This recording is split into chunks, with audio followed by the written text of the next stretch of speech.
Hello, in this video I'm going to show you how to set up the GPT partition recovery on ACER Predator 17.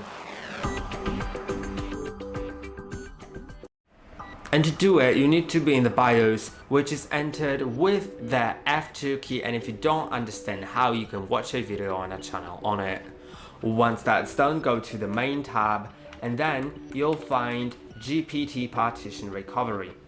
And if you set it to save or restore, then there will be a pop-up confirm message, and once you click on it, it will take action immediately. It will immediately either save the GPT partition that you currently have on your drive, or it will restore it from the saved one.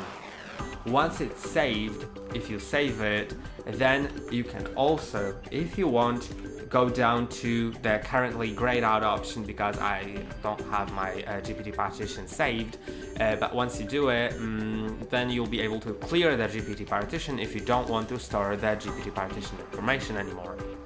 And that's all for today. Don't forget to like and subscribe. See you next time.